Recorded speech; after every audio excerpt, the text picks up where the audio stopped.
Good evening everyone, मेरा नाम Mahesh Soni, director Mahindra law institute. एक बार फिर से आपके साथ हाजिर हूँ एक नई वीडियो लेके जो डील करेगी 218 से 224 नंबर आपके जो सेक्शन है वो सीआरपीसी के सेक्शन नंबर आपके 211 से 17 ऑफ द सीआरपीसी, जो आपके चैप्टर नंबर 17 चार्ज के चैप्टर में जो फॉल करते हैं उनको हमने पिछली वीडियो के अंदर कवर कर लिया था, जिसका लिंक मैं आपको डिस्क्रिप्शन बॉक्स के अंदर दे दूंगा। अब चलिए स्टार्ट करते हैं 218 onwards up to section 224 of this chapter. यहाँ पे क्या है कि बी पार्ट स्टार्ट हो रहा है इस चैप्टर का। जो चैप्टर नंबर आपका 17 है उसका बी पार्ट के अंदर आपके ज्वाइंटर के रिगार्डिंग बात कर रहे हैं, और अगला जो पार्ट आएगा उसके अंदर बात कर रहे हैं ज्वाइंटर ऑफ पर्संस की। यहाँ पे जो ज्वाइंटर है वो आपका चार्जेस का ज्वाइंटर है, कि मतलब एक पर्सन जिसने कई सारे ऑफेंसेस कमिट कर दिए,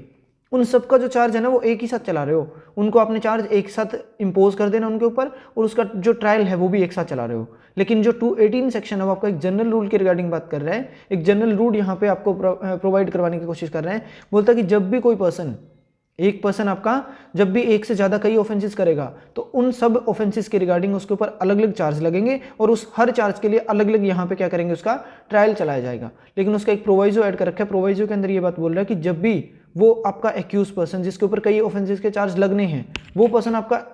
मैजिस्ट्रेट को ऐसी एप्लीकेशन लगा रहा है कि मेरे को ना आप एक ही ट्रायल के अंदर सारे के सारे जितने भी मेरे ऊपर चार्ज लगाने हैं सबको एक साथ ट्राई कर दो। तो जब जहाँ पे मैजिस्ट्रेट ऐसा ओपिनियन होगा कि उस एक साथ ट्रायल चलाने की वजह से अगर उस एक्यूज पर्सन को इनजस्टिस कोज नहीं होगा, तो वो क्या करेगा, यहाँ पे उसका एक साथ ही ट्रायल चला देगा। जितने भी नंबर, जितने भी उसके ऑफेंस का रखे हैं सबका एक इकट्ठा चार्ज लगाएगा, और उसका एक ही चार्ज के ऊपर आपका एक तरीके का एक ही यहाँ पे ट्रायल चला देगा। लेकिन इसके सेकंड क्लोज के अंदर यहाँ पे दे रखा है कि जब भी वो इस तरीके के काम करेगा फर्स्ट वाले के अंदर, तो ध्यान में रखेगा कि जो सेक्शन नंबर 219, 20, 21 और 23 के जो प्रोविजन है उनको ध्यान में रखेगा। सेकंड क्या बोलता है, nothing in this subsection 1, subsection 1 के अंदर ऐसा कुछ नहीं है जो इफेक्ट कर दे operation of the provision of section 219, 20, 21 and 23। 19, 20, 21 और 23 के प्रोविजन को इफेक्ट करने वाला यहाँ पे कुछ भी ऐसा चीज नहीं लिखी हुई है 218 के अंदर। फिर आपका 219 आता है, इसके ऊपर ना कमेंट लिखा हुआ एक तो उसको पढ़ना है, और एक इलस्ट्रेशन दे रखी है उसको खुद पढ़ोगे। 219 आपका बात कर रहा है कि एक ही साल के अंदर एक ही पर्सन ने सेम काइंड के कई सारे ऑफेंस कमिट कर दिए, तो उनमें से जितने भी आपके 3 ऑफेंसेस होंगे ना उनका एक साथ ट्रायल चला लिया जाएगा। मतलब एक पर्सन है, उसने एक साल के अंदर कई सारे ऑफेंस कमिट कर दिए सेम काइंड के, तो सेम काइंड के ऑफेंस के केस में 3 ऑफेंसेस को यहाँ पे क्या करेंगे, एक साथ ट्रायल चलाया जा सकता है, ऐसा सेक्शन 219 बोल रहे हैं। 3 offences of the same kind with in a year may be charge together, जहां पे एक साल के अंदर आपके 3 ऑफेंसेस कमिट करे गए हैं सेम काइंड के, तो सबको एक ही ट्रायल यहाँ पे एक साथ ट्रायल सबको करवाया जा सकता है। बोलता है when a person is accused of more offences than one of the same kind, एक ही तरीके के एक से ज्यादा कई ऑफेंसेस यहाँ पे कमिट किए गए within the space of 12 month from the first of to the last of such offences, मतलब पहला ऑफेंस किया वो और लास्ट ऑफेंस किया वो, जो आपके 3 ऑफेंसेस उस साल के अंदर करे हैं, और उसके बीच में 12 महीने का ही टाइम पीरियड है, मतलब जनवरी से लेकर दिसंबर के बीच में उसने 3 ऑफेंस यहाँ पे कमिट कर दिए हैं। Whether in respect of the same person और नॉट, बेशक वो पर्सन एक ही था जिसके खिलाफ तीनों ऑफेंस किए गए, या फिर अलग अलग पर्सन के खिलाफ सेम तरीके के यहाँ पे ऑफेंस कमिट किए गए एक साल के अंदर। ही मे बी चार्ज विद और tried at the one trial, यहाँ पे उसके खिलाफ एक ही चार्ज लगाया जा सकता है और उसका एक ही ट्रायल भी चलाया जा सकता है। Any number of them not exceeding 3, 3 से ज़्यादा यहाँ पे नहीं होनी चाहिए, मतलब एक साल के अंदर 3 ऑफेंस कमिट होंगे तो तीनों का एक साथ ट्रायल चलाया जा सकता है, बेशक वो ऑफेंस सेम विक्टिम के खिलाफ हो या फिर अलग अलग विक्टिम के खिलाफ हो सकते हैं, तो सबका एक साथ ट्रायल चला देंगे। सेकेंड आपका एक तरीके से बता रहा है कि जब भी कोई ऑफेंस होगा सेम काइंड का कब मानेंगे, जब उसने आईपीसी ने यहाँ पे उसको सेम सेक्शन के अंडर में और सेम अमाउंट की उसको पनिशमेंट दे रखी होगी, तो वो आपका सेम काइंड का पनिशमेंट वाला ऑफेंस माना जाएगा।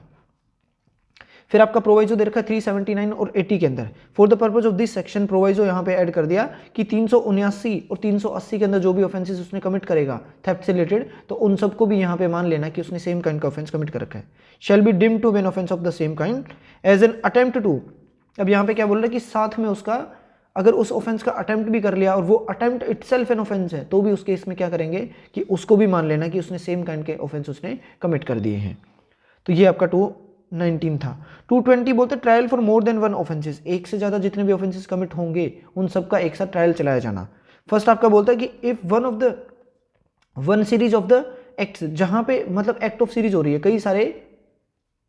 एक्ट जो थे उसने कमिट कर दिए सीरीज के अंदर, सीरीज ऑफ एक्ट एक तरीके से बोल रहे हो कि एक सीरीज बनाई है कई सारे एक्ट कमिट करके, so connected together as to form the same transaction, मतलब एक पर्सन ने बस स्टैंड से निकला, यूनिवर्सिटी की साइड जा रहा है, तो बीच में जिस जिस जगह पे रुकता जाएगा सारी जगह सेम तरीके के ऑफेंस कमिट करता जा रहा है, या तो ये चीज़, या फिर आपके एक थोड़े टाइम गैप के अंदर ही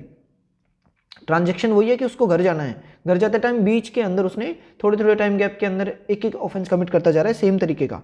मोर offences than one are committed by the same person ने वही सारे ऑफेंस किए। He may be charged with और tried at one trial for every such offence, हर उस ऑफेंस के लिए जो उसने सेम ट्रांजेक्शन के अंदर कमिट किए हैं सबका एक ट्रायल चलाया जा सकता है।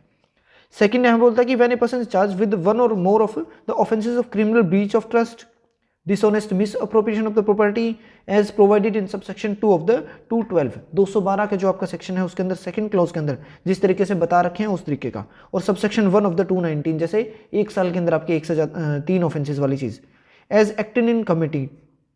Is accused of the committing, मतलब वो एक्यूज पर्सन है उस सारे ऑफेंसेस को कमिट करने का। For the purpose of facilitating or concealing the commission of that offence, या फिर उसने ऐसा काम किया हो जिससे या तो किसी पर्सन को फैसिलिटी मिलती हो उसको ऑफेंस कमिट करने में, जैसे एड के थ्रू अबेटमेंट करता है तो वो चीज़ें, या फिर कंसीलमेंट करता है किसी ऑफेंस को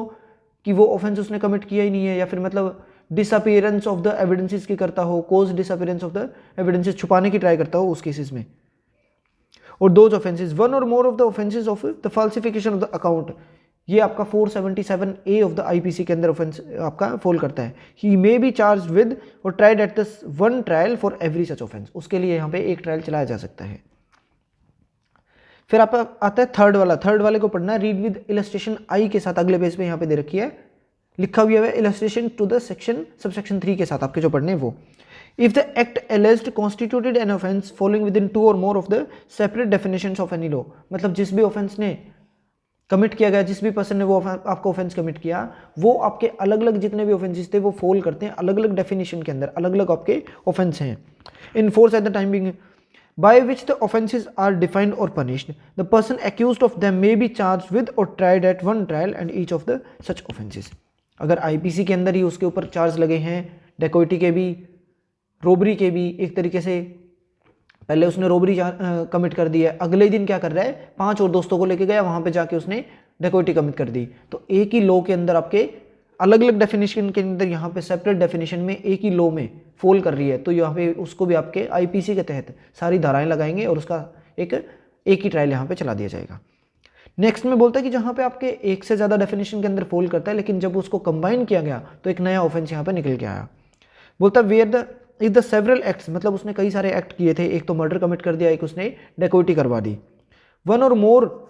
then one would by itself और देमसेल्फ कॉन्स्टिट्यूट एन ऑफेंस, अपने आप में एक एक ऑफेंस तो वो कमिट कर ही रहे हैं, मतलब जब भी उसने एक्ट किया मर्डर अपने आप में ऑफेंस कमिट हो रहा है, डेकोइटी करी तो वो भी अपने आप में एक ऑफेंस कॉन्स्टिट्यूट हो रहा है। Constitute when combined a different offence, अगर उन दोनों को कंबाइन कर दिया जाए तो एक नया ऑफेंस निकल के आ रहा है, जैसे मतलब कि मर्डर कमिट किया और डेकोइटी कर रहे हैं, दोनों को कंबाइन कर देंगे तो क्या निकल के आया, dacoity with murder 396 of the IPC के अंदर। तो यहाँ पे लिख लेना साथ में 396 ऑफ द आईपीसी कि डेकोइटी विद मर्डर का उसने ऑफेंस यहाँ पे कमिट कर दिया है। अलग अलग 2 ऑफेंस थे लेकिन उनको कंबाइन किया तो एक ऑफेंस बन गया। The person accused of them may be charged with, उसके खिलाफ इसी का चार्ज लग सकता है 396 आईपीसी का। And tried at the one trial for the offence constituted bye such act when combined, जब उनको कंबाइन करके ऑफेंस बनाया गया तो जो नया ऑफेंस निकल के आया उसके लिए यहाँ पे चार्ज करके उसके ऊपर ट्रायल चलाया जा सकता है। और for any offence constituted by one और more of the such acts, उनकी एक्ट की वजह से जब भी आपका नया ऑफेंस निकल के आएगा उसका चार्ज यहाँ पे लगाया जा सकता है, उसकी ट्रायल भी चलाया जा सकता है। फिर आपका 221 आपका बोलता है कि ऐसे सिचुएशन में जहाँ पे आपको ये क्लियर नहीं हो रहा है कि उसने कौन सा ऑफेंस यहाँ पे कमिट किया है, डाउटफुल है चार्ज लगने के बाद कि कई सारे मतलब एक ए पर्सन है जिसके ऊपर बहुत सारे ऑफेंसेस का चार्ज लग गया, अब यहाँ पे क्लैरिफिकेशन निकलने के नहीं आ रही है कि उसने कौन सा एग्जैक्टली कौन सा उसने ऑफेंस कमिट किया। जैसे आईपीसी के अंदर है ना 72 नंबर आपका सेक्शन है जिसमें बताता है कि जब भी ये नहीं पता चलता मैजिस्ट्रेट को कि ऑफेंस कौन सा कमिट हुआ है तो उसको जो लोवेस्ट पनिशमेंट वाला जो चार्ज उसके ऊपर लगेगा उसके लिए उसको सजा दी जाएगी, लोवेस्ट पनिशमेंट उसको प्रोवाइड करवाई जाएगी। ये 72 आईपीसी में है। यहाँ पे क्या बोलता है कि जब डाउटफुल ऐसा है कि उसने ऑफेंस कौन सा कमिट किया, सेम चीज हो रही है। इफ ए सिंगल एक्ट और सीरीज ऑफ एक्ट्स, जहां पे या तो सिंगल एक्ट था या फिर आपके सीरीज ऑफ एक्ट्स कमिट कर रखी है, is of such A nature, उस तरीके का है कि यहाँ पे डाउट आ रहा है कि उसने ऑफेंस कौन सा कमिट किया। अब एक ऑफेंस के अंदर डाउट कैसे हो सकता है, जैसे किसी आदमी को मार दिया, अब यहाँ पे डाउट आ रहा है कि उसने एग्जैक्टली मर्डर कोज किया या फिर कल्पेबल होमिसाइड कमिट किया है, तो ये सिचुएशन आपकी हो सकती है कि एक सिचुएशन के अंदर। दूसरा बोलता है कि कई सारे एक्ट उसने कर दिए तो पता नहीं चल रहा कि उसने ऑफेंस कौन सा एग्जैक्टली फॉर्म में कमिट कर रखा है, तो वो is of such A nature, इस नेचर का वो एक्ट है that it is doubtful which of the several offences the facts which can be proved will constitute. अगर जिसके कोई भी फैक्ट आपने प्रूव कर दिए तो कौन सा ऑफेंस यहाँ पे कॉन्स्टिट्यूट होगा, ये यहाँ पे डाउटफुल है।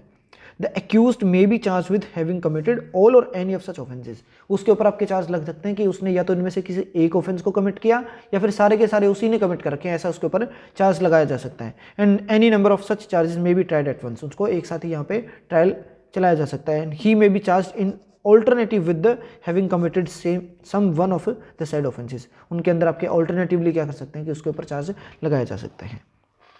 सेकंड आपका बोलता है if such a case that the accused is charge one with one offence. अब यहाँ पे क्या हो रहा है कि उस सिचुएशन में जहाँ पे डाउटफुल था तो उस मैजिस्ट्रेट ने क्या किया कि यहाँ पे उस पर्सन के ऊपर एक चार्ज कमिट करने के लिए, यहाँ पे एक ऑफेंस कमिट करने के लिए एक चार्ज लगा दिया। And it is appear in the evidences that he has committed a different offence, उसने ऑफेंस के रिगार्डिंग आपके लगाया था कि ये चार्ज मैं इसके ऊपर इंपोज कर रहा हूँ, लेकिन जब एविडेंसेस प्रोड्यूस किए गए तो निकल के आया कि उसने कोई और डिफरेंट ऑफेंस कमिट किया और दो उसके लिए यहाँ पे चार्ज भी नहीं किया गया था। तो मैजिस्ट्रेट साहब क्या कर सकते हैं, उसको उस ऑफेंस के लिए भी सजा दे सकते हैं जिसके लिए यहाँ पे चार्ज लगाया भी नहीं गया था और एविडेंस से पता लगा था कि इसने ये ऑफेंस कमिट किया, तो उसकी भी सजा दी जा सकती है। बोलता है evidences that the he has committed a different offense for which he might have been charged, जिसके लिए उसके ऊपर चार्ज लगाया जाना चाहिए था लेकिन लगाया नहीं, दूसरा चार्ज लगा दिया। Under the provision of subsection 1 he may be convicted of the offense, उसको सजा मिल सकती है when he is shown, जब वो शोन करेगा टू हैव कमिटेड कि उसने वो ऑफेंस कमिट किया है, although he was not charge with it, बेशक उसके लिए उसके ऊपर ये वाला चार्ज ना लगाया गया हो फिर भी उसको सजा दूसरे चार्ज की दे सकते हैं। मतलब डाउटफुल के केस में एक चार्ज लगाया, एविडेंस दिखाए गए तो एविडेंस में पता चला कि उसने दूसरा ऑफेंस कमिट किया, तो जो दूसरे वाला ऑफेंस कमिट किया है ना उसकी सजा दी जा सकती है, हालांकि उसके लिए यहाँ पे चार्ज भी नहीं किए गए थे, चार्ज लगाए भी नहीं गए थे, फिर भी उसको सजा मिल सकती है। फिर आपका 222 आपका बोल रहा है कि जब भी ऑफेंसेस प्रूव हो जाते हैं included in the offence charges, यूं बोलता है when the offence proved, offence prove हो रहे हैं included in the offence charged, मतलब चार्जेस जिसके रिगार्डिंग लगाए गए थे वही आपने प्रूव भी कर दिए तो उस केस में। When a person is charged with an offence consisting of the several particulars, जहां पे एक पर्सन के ऊपर चार्ज लगाए गए थे किसी ऑफेंस के रिगार्डिंग जो कि कंसिस्ट करता है सेवरल पर्टिकुलर्स को,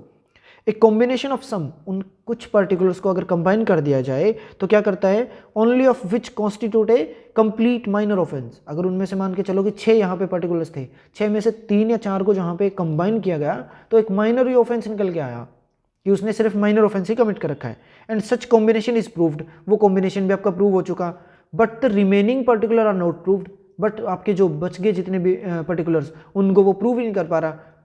तो he may be convicted of the minor offence की यहाँ पे सजा उसको मिल सकती है, though he was not charge with it, उसके लिए उसके ऊपर चार्ज नहीं लगाए गए थे फिर भी उसको माइनर ऑफेंस के लिए यहाँ पे आपका कन्विक्शन दी जा सकती है।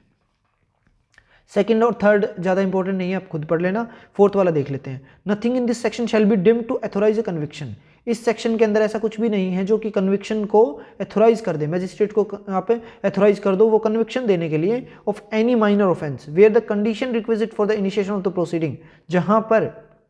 माइनर ऑफेंस की जो भी आपकी प्रोसीडिंग को इनिशिएट करना है, स्टार्ट करना है, उसकी जितनी भी कंडीशन थी, जितनी रिक्वायरमेंट थी, in respect of that minor offence have not been satisfied, अगर यहाँ पे माइनर ऑफेंस के लिए उसके ऊपर सजा देने के लिए जो प्रोसीडिंग चलानी है उसको स्टार्ट करने से पहले जो आपकी प्री रिक्विजिट्स हैं, जितनी भी रिक्वायरमेंट्स हैं, कंडीशंस हैं, अगर वो फुलफिल नहीं करती तो इस सेक्शन के अंदर उसको क्या है कि पनिशमेंट माइनर ऑफेंस के लिए नहीं दी जाएगी, ये इसका फोर्थ क्लॉज बोल रहा है। तो एक तरीके से ऊपर वाले की ये एक्सेप्शन की तरह आपका प्रोसीड कर रहा है fourth number clause.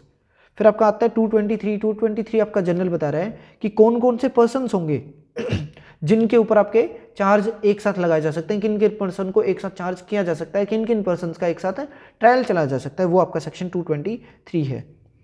Following the persons may be charge and tried together, namely कौन कौन से पर्सन हो सकते हैं। फर्स्ट वाला है उसको डी के साथ पढ़ना है, ए और डी। ए बोलते हैं the persons accused of the same offence, same offence को अंडरलाइन करना है कि कई सारे पर्सन है उनने सेम ही ऑफेंस कर रखा है, ए ने भी मर्डर किया, बी ने भी मर्डर किया, सी ने भी मर्डर किया, डी ने भी मर्डर किया, committed in the course of the same transaction, same transaction के अंदर कर रखे हैं, 4% थे, अपने घर जा रहे हैं, 4% सामने से मिल गए, एक पर्सन ने एक पर्सन का यहाँ पे मर्डर कर दिया, तो 4% ने सेम ट्रांजेक्शन के अंदर सेम ऑफेंस कमिट कर रखा है, तब वो अब सेम ट्रांजेक्शन आपकी फॉल करती है section 6 of the Indian evidence act, res gestae का पार्ट है।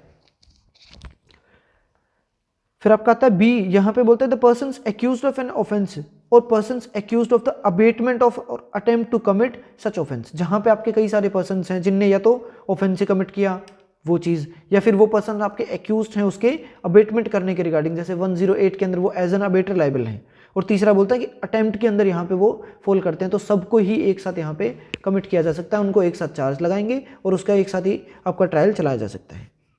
फिर आपका सी बोलता है कि the person accused of more than one offence of the same kind के एक से ज़्यादा ऑफेंसेस यहाँ पे कमिट कर दिए हैं कुछ पर्सन्स ने with in the meaning of section 219 आपका बोलता है कि एक साल के अंदर आपके 3 ऑफेंसेस को कमिट किया जाना, 12 आपके मंथ्स लिखे हुए हैं, तो 12 महीने के अंदर 3 ऑफेंसेस आपके कमिट किए गए सेम पर्सन्स के द्वारा, जो भी आपके पर्सन्स हैं, मतलब 4 पर्सन थे, चारों ने सेम काइंड के ऑफेंस कमिट किए हुए हैं एक साल के अंदर 3 committed by them jointly with in the period of 12 month, 12 महीने के अंदर उन्होंने जॉइंटली कोई ऑफेंस कमिट कर दिया, जैसे सेक्शन नंबर 34 आईपीसी जहाँ पे लगता है जॉइंट लाइबिलिटी की रिगार्डिंग बात कर रहा है वहाँ पे कि कॉमन इंटेंशन से सबने कोई ऑफेंस कमिट कर दिया, तो यहाँ पे आके उसको सी क्लोज में एक साथ उनका ट्रायल चलाया जा सकता है। फिर आपका डी बोलता है the person accused of the different offences committed in the course of the same transaction, बताया ना ए को डी के साथ पढ़ना है, ए के अंदर क्या बोलता है कि सेम ट्रांजेक्शन में सेम ऑफेंस कमिट करना, डी क्या बोलता है कि सेम ट्रांजेक्शन के अंदर अलग अलग ऑफेंसेस यहाँ पे कमिट किए गए तो भी उनको ट्रायल एक साथ किया जा सकता है उनका ट्रायल, और उनको भी एक साथ ही उनका ट्रायल चलेगा, एक साथ ही उसके ऊपर चार्ज लगाया जा सकता है। ई और एफ आपका जो है वो आपके बात कर रहे हैं कि किसी भी पर्सन ने कोई भी जैसे प्रॉपर्टी स्टोलन प्रॉपर्टी से रिलेटेड जो भी ऑफेंसेस कमिट कर दिए, तो जितने भी पर्सन उसके अंदर इन्वॉल्व होंगे ना सबको यहाँ पे एक साथ ट्राई किया जा सकता है, सबके ऊपर चार्ज एक से साथ लग सकता है।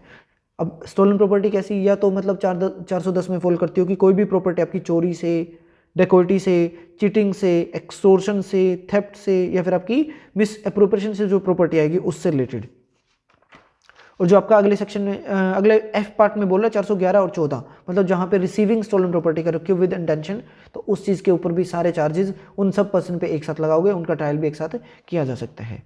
लेकिन प्रोवाइजो आपका बोल रहा है एक रेजिडरी क्लोज की तरह है कि ऊपर वाले क्लोज के अंदर जितने भी पर्सन हैं उन सबको छोड़ के, मतलब ऊपर वाले कैटेगरी के अंदर जो भी पर्सन आपके फॉल नहीं करते वो सारे मिलके, though not known to each other, अगर वो एक दूसरे को नहीं भी जानते हैं, मैजिस्ट्रेट साहब के पास वहाँ पे एप्लीकेशन लगाते हैं या तो कोर्ट ऑफ सेशन के अंदर या फिर मैजिस्ट्रेट के पास कि हम सबको एक साथ ही ट्रायल कर दो, तो मैजिस्ट्रेट यहाँ पे देखेगा कि एक्सपीडियंट भी हो सकती है ये चीज़ें करनी जरूरी हो सकता है कई चीज़ें जरूरी होते हैं ना, तो एक साथ उनका ट्रायल कर देगा, या फिर प्रीजुडाइज ना होते हो एक दूसरे को, या फिर आपके कोर्ट की प्रोसीडिंग डिले ना हो, इन सबको ध्यान में रखते हुए सबको क्या करेगा एक साथ भी ट्राई कर सकते हैं। Provided that where a number of persons are charge with the separate offences, बहुत सारे पर्सन से अलग अलग उनके ऊपर चार्ज लगे हुए हैं, such person do not fall with in any of the category specified in the section number आपका 223 के अंदर मेन क्लोज के अंदर वो आपकी कैटेगरी के अंदर फॉल ही नहीं करते किसी में भी। द मैजिस्ट्रेट और द कोर्ट ऑफ सेशन, जहां पे आपकी कोई भी या तो मैजिस्ट्रेट है या फिर आपका कोर्ट ऑफ सेशन है, में if the persons by an application, अगर वो पर्सन आपके मैजिस्ट्रेट के पास वो एप्लीकेशन लगा रहे हैं, तो इफ ही और इट इज सेटिस्फाइड, ही मतलब मैजिस्ट्रेट और इट मतलब court of session is satisfied that such person would not be prejudicially affected thereby, कि उन सबका ट्रायल एक साथ करने से उनको इफेक्ट आपका प्रीजुडाइस नहीं होगा, मतलब उनके साथ इनजस्टिस कोज नहीं होगा, और ये करना भी जरूरी लगता हो तो try all such persons together, उनको एक साथ ट्राई कर देगा। फिर आपका लास्ट सेक्शन आता है इस चैप्टर के अंदर, बोलता है 224 के अंदर कि जहां पे एक पर्सन के खिलाफ कई सारे आपने चार्ज लगा दिए थे, एक पर्सन है उसके ऊपर आपने 4 चार्जेस लगाए हुए हैं, अब 4 में से क्या हो रहा है कि वहां पे 2 पे उसको कन्विक्शन हो चुकी, तो आपके पास एक ऑप्शन बच जाता है, या फिर कोर्ट भी क्या कर सकती है, आप क्या कर सकते हो उसके जो रिमेनिंग चार्जेस है उसके रिगार्डिंग अपने केस को यहाँ पे विड्रॉ कर सकते हो, और जो कोर्ट है वो कर सकती है क्या कि उसकी जो फर्दर इंक्वायरी होगी ना, बाद वाले जितने भी चार्जेस हैं जिनके रिगार्डिंग अभी फैसला नहीं आया, 2 के रिगार्डिंग यहाँ पे कन्विक्शन होगी, जो 2 बचे हैं ना उसके रिगार्डिंग आप क्या कर सकती है, कोर्ट यहाँ पे उसकी इंक्वायरी रोकेगी कब तक, जब तक यहाँ पे उसकी जो रिमेनिंग जिसके ऊपर उसको कन्विक्शन हुई ना उसके रिगार्डिंग जब तक उसकी वो जजमेंट आपकी सेटिस्फाइड नहीं हो जाती तब तक यहाँ पे इंक्वायरी रोकी जा सकती है। किस पर्पज से रोकी जाएगी कि मान के चलो कि एक ए पर्सन के ऊपर 4 चार्जेस लगे, 2 आपने विड्रॉ कर लिए, 2 पे कन्विक्शन होगी, विड्रॉ कर लिए तो उसका इफेक्ट इसके अंदर लिखा है कि उसको समझा जाएगा जैसे उसने उसको एक्विट कर दिया हो, एक्विटल का ही यहाँ पे इफेक्ट होगा, उस विड्रॉल की वजह से। तो 2 आपने विड्रॉ कर लिए, वो तो एक्विट हो गया। अब जो 2 जिसके रिगार्डिंग उसको कन्विक्शन हुई थी वो अपील में गया, उसको सेटिसाइड कर दिया, तो वो तो केस के रिगार्डिंग आपका क्या हो रहा है कि कंप्लीटली उसको आपने एक्विटल कर दिया। तो यहाँ पे कोर्ट को ऑप्शन दिया गया है, कोर्ट के पास एक और डिस्क्रिशनरी पावर रहती है कि जितने भी आपने with the permission of the court आपने जो विड्रॉ किए ना, जो आपने चार्जेस विड्रॉ कर लिए, उनको रीओपन कर सकते हो। कब? जब उसकी जो कन्विक्शन हुई थी उसको अगर सेटिसाइड कर लिया जाए तो। बोलता है when a charge containing more heads than one framed against the same person, एक के खिलाफ आपके कई सारे ऑफेंसेस लगा दिए गए थे, उसके चार्जेस यहाँ पे लग गए थे उस पे। And when a conviction had been head on one और मोर ऑफ देम, उनमें से क्या हो रहा है कि सब पे नहीं बल्कि किसी एक पे या फिर एक से ज्यादा पे उसको कन्विक्शन हो रही है। The complainant or the prosecution officer, or the officer क्या लिखा, कंडक्टिंग द प्रोसिक्यूशन, मतलब प्रोसिक्यूशन ऑफिसर या फिर आपका कंप्लेनेंट जो पर्सन है वो may with the consent of the court, court की कंसेंट के साथ विड्रॉ द रिमेनिंग चार्ज और चार्जेस, जितने जो बच गए उनको यहाँ पे विड्रॉ कर सकता है। और the court of its own accord, court अपनी मर्जी से मे स्टे द इंक्वायरी, उसकी इंक्वायरी जो है उसको रोक सकता है, इनटू और ट्रायल को भी रोक सकता है। सच चार्ज और charges and such withdrawal shall have the effect of the acquittal का यहाँ पे वो इफेक्ट छोड़ देगा। जब भी आपने विड्रॉ कर लिया तो उन 2 ऑफेंसेस के चार्जेस के लिए उस एक्यूज्ड पर्सन को क्या समझेंगे कि आपने एक्विट कर दिया, 2 के रिगार्डिंग उसको कन्विक्शन कर दिया। Unless the conviction to be satisfied, जब तक उसकी कन्विक्शन को सेटिसाइड नहीं कर लिया जाता तब तक। एंड इन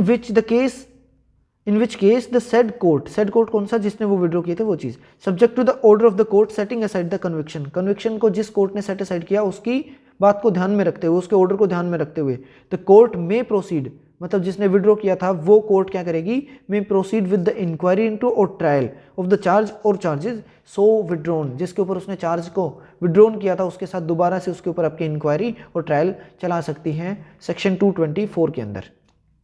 ये आपका सेक्शन नंबर 224 तक जो चार्ज का चैप्टर था 17 वो कंप्लीट हो गया यहाँ पे। अगली वीडियो के अंदर इसके कोर्ट ऑफ सेशन के रिगार्डिंग आपकी जो भी ट्रायल होंगे, किस किस कोर्ट के सामने कौन कौन से आपके ट्रायल चलते हैं वो कवर कर लिए जाएंगे। Thank you so much for watching this video. अगर वीडियो आपको पसंद आ रही है तो वीडियो को लाइक करें, शेयर करें और कमेंट करके मेरे को बता सकते हैं। और अगर मेरे लेक्चर से जुड़ी आपकी कोई भी क्वेरी है तो आप उसको मेरे कमेंट बॉक्स के अंदर कमेंट करके भी पूछ सकते हैं। Thank you so much for watching.